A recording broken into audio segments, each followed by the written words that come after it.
नमस्कार दोस्तों, कथा मंथन में आपका स्वागत है। कथा मंथन में आज की कथा है सवा सेर गेहूँ। लेखक मुंशी प्रेमचंद। किसी गरीब गांव में शंकर नाम का एक कुर्मी किसान रहता था। सीधा साधा गरीब आदमी, अपने काम से काम, छल प्रपंच उसे छुआ तक ना था। ठगे जाने की उसे विद्या ना आती थी, ना जानता था। भोजन मिला खा लिया, ना मिला चबेने पर काट दिया, और अगर चबेना भी ना मिला तो पानी पीकर राम का नाम लेकर के सो गया। किंतु अगर जब कोई अतिथि द्वार पर आ जाता तो उसका आदर सत्कार तो करना ही पड़ता है, विशेषकर साधु संतों का। खुद भूखा सो सकता है, पर कोई साधु कैसे भूखा सुलाता, भगवान के भक्त जो ठहरे। और यूं ही एक दिन संध्या के समय एक महात्मा ने आकर उसके द्वार पर डेरा जमाया। कहने को तो साधु थे, पर भोजन रुचिकर करते थे। घर में जौ का आटा था, कैसे देवताओं को खिलाता। उसे बड़ी चिंता हुई, महात्मा जी को क्या खिलाऊं। आखिर निश्चय किया कि कहीं से गेहूं का आटा उधार लाऊं, पर गांव भर में गेहूं का आटा ना मिला। सौभाग्य से गांव के एक विप्र महाराज के यहाँ थोड़े से गेहूं मिल गए। उनसे सवा सेर गेहूं उधार लिया और स्त्री से कहा कि पीस दे। महात्मा ने भोजन किया और लंबी तान कर सोए और प्रातःकाल आशीर्वाद देकर अपनी राह ले ली।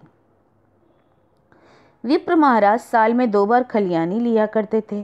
शंकर ने दिल में कहा, सवा सेर गेहूं उन्हें क्या लौटाऊंगा, पंसेरी के बदले कुछ ज़्यादा खलियानी दे दूंगा।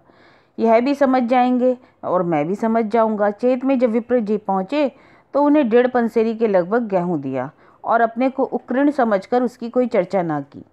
विप्र जी ने भी नहीं मांगा।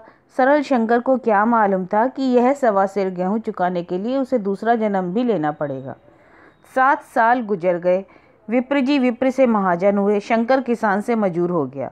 उसका छोटा भाई मंगल उससे अलग हो गया था। एक साथ रहकर दोनों किसान थे, अलग होकर मजूर हो गए। शंकर ने बहुत चाहा कि देश की आग भड़कने ना पाए, किंतु परिस्थितियों ने उसे विवश कर दिया और जिस दिन अलग अलग चूल्हे जले वह फूट फूट कर रोया। 7 दिनों तक उसने दाने की सूरत तक न देखी। दिन भर जेठ की धूप में काम करता और रात में मुंह लपेटकर सोया रहता। बीमार पड़ा तो महीनों खाट से ना उठा। अब गुजर बजर कैसे हो।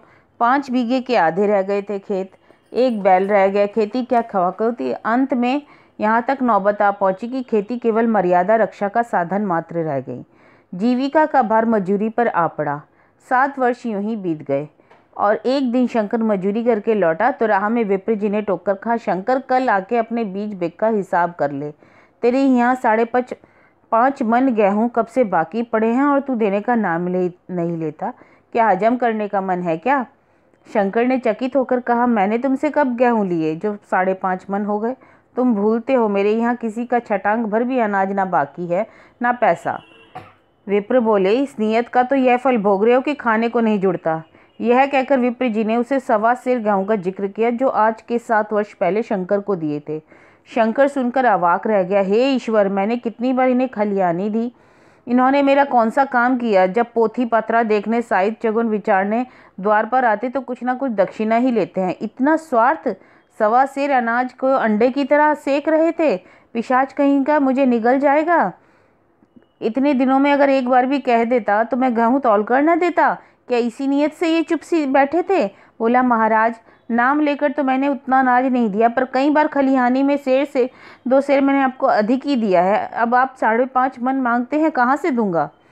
लेखा जो जो बख्शिश 100-100। तुमने जो कुछ दिया होगा उसका कोई हिसाब नहीं।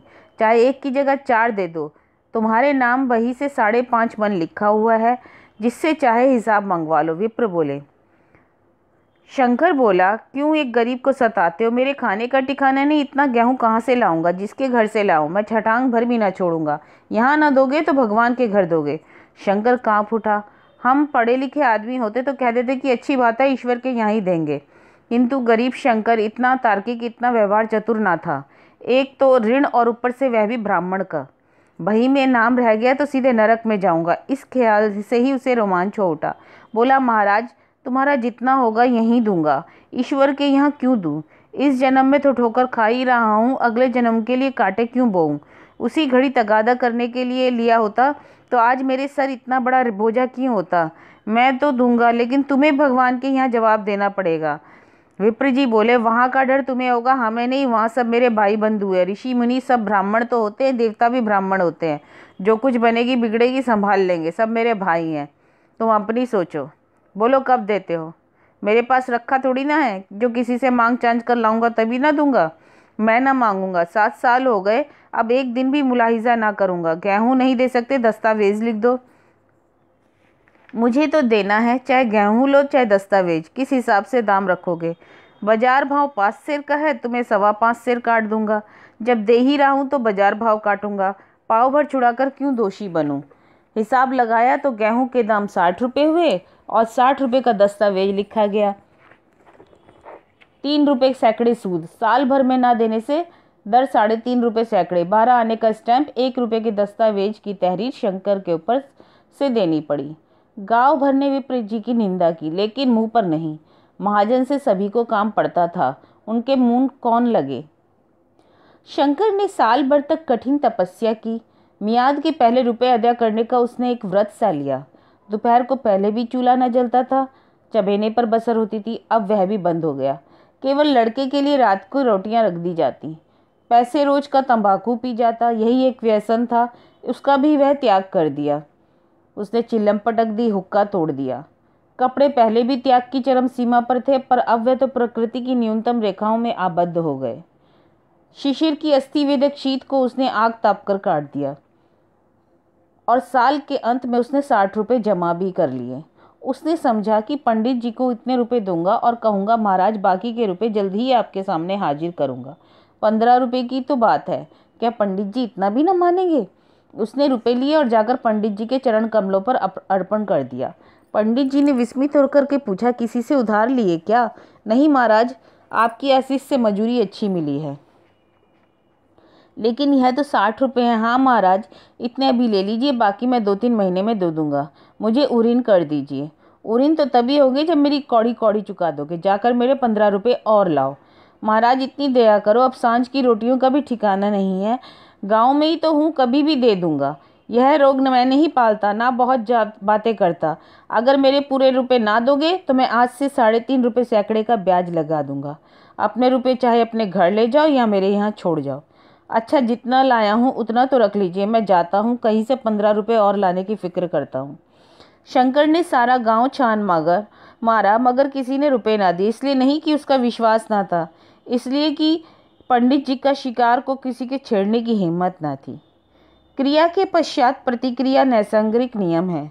शंकर ने साल भर तक तपस्या करके जो ऋण मुक्त से सफल ना हो सका, तो अब उसका संयम निराशा के रूप में परिणत हो गया। उसने समझ लिया, जब इतना कष्ट सहन होने पर साल भर में 60 रुपये से अधिक जमा न कर सका, तो अब कौन सा उपाय है जिससे दुने रुपये जमा हो जाए।